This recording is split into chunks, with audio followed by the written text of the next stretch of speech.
Hi friends, இன்றைக்கி இட்லி தோசைக்கு சூப்பரான ஒரு சைட் டிஷ் கத்தரிக்காய் மாங்காய் கடைசல் எப்படி செய்யலான்னு பார்க்கலாமா.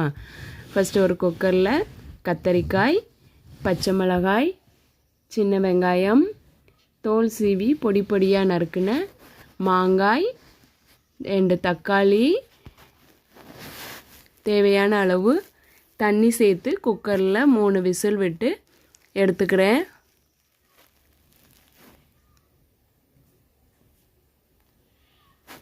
இப்போது தண்ணியை வடிச்சுக்கிட்டு தேவையான அளவு உப்பு சேர்த்து மசிச்சு எடுத்துக்கிறேன்.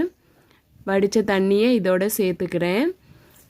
இப்போ இதுக்கு ஒரு தாளிப்பு கொடுக்க ஒரு தாளிப்பு கரண்டியில் எண்ணெய் சேர்த்து கடுகு போட்டு வெங்காயம் போட்டு தாளித்து இதோட சேர்த்துக்கிறேன்.